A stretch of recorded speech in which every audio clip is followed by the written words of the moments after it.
Hello and welcome back to the Soothing Serpent. My name is Kristen.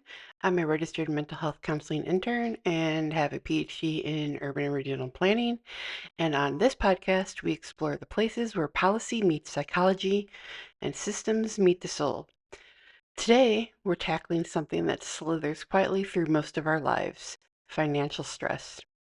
You know that feeling. Your chest tightens when you open your bank app, your stomach drops when you see a new bill, or that low-grade anxiety hums in the background of your everyday. The constant question, am I going to be okay? And that's not just mental, it's biological. Money stress lives in the body, in your nervous system, your breathing, your sleep, even your digestion. And this week, it's not just you. There's real tension in the air as national financial policies shift once again. And we see that with the student loan policies, a topic that's both financial and emotional for millions of Americans.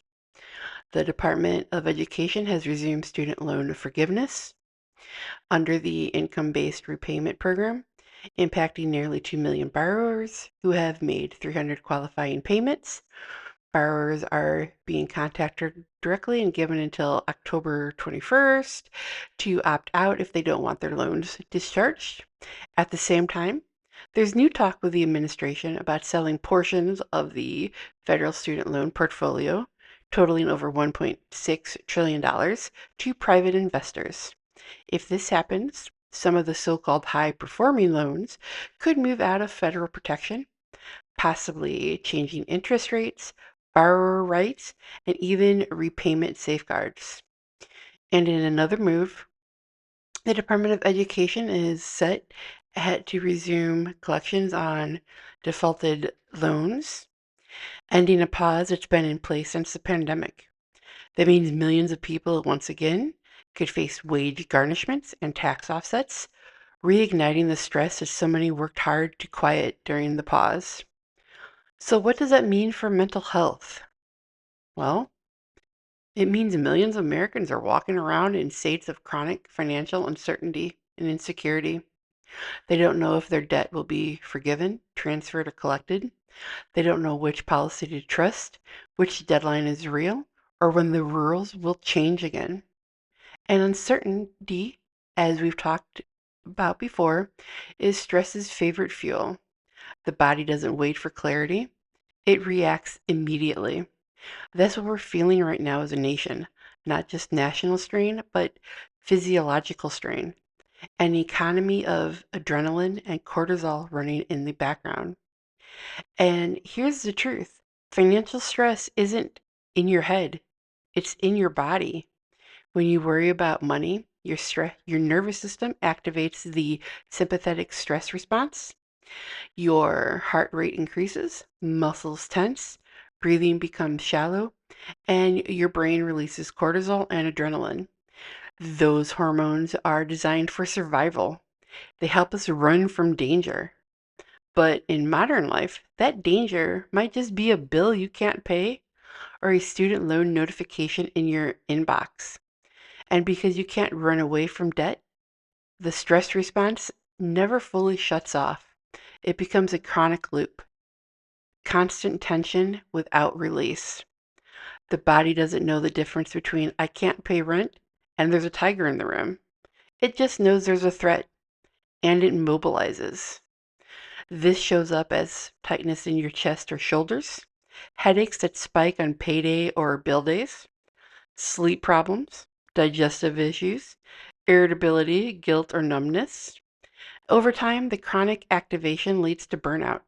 You stop dreaming, you stop planning, and you just start surviving. As one researcher put it, chronic scarcity reduces cognitive bandwidth. When you're under financial stress, you literally can't think as clearly or creatively. Your brain is too busy scanning for danger. So if you have ever felt stupid about money or ashamed for not having a plan, stop right there. You're not broken. You're overloaded. So let's reframe this a little. Money stress isn't weakness. It's information. It's your body saying, I feel unsafe. The work isn't to silence the signal, it's to respond to it. That starts small. So when you check your bank account, take one conscious breath before you even open the app. When you pay a bill, unclench your jaw. When you think, I'll never get out of this, notice where that thought lands in your body and breathe into it. You can also create micro moments of financial safety. Keep a small amount of cash in your wallet as a tangible reminder of agency. Use mental accounting. Label money for specific things like groceries or rest, so your brain stops looping on uncertainty. Connect with someone about it, a friend, a financial coach, a therapist. Stress thrives in silence, but it softens in connection. There aren't fixes for debt, but there are antidotes to panic. And in nervous system terms, every small regulation helps. Every breath, every pause, every shared story.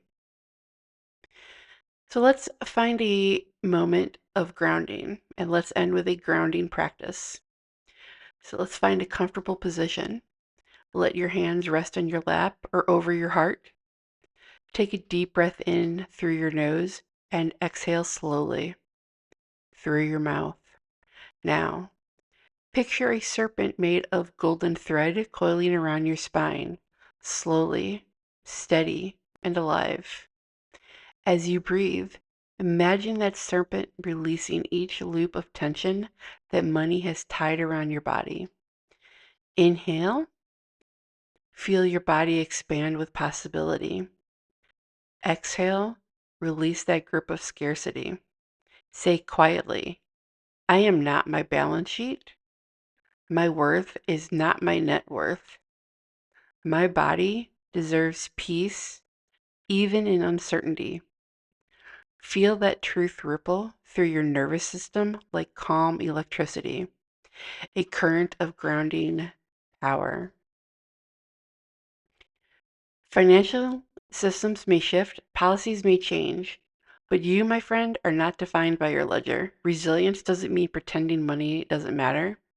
It means reclaiming your agency with the uncertainty. Thank you for listening to The Soothing Serpent. Next time, we'll explore digital burnout and the fragmented mind, how technology reshapes attention, emotion, and identity.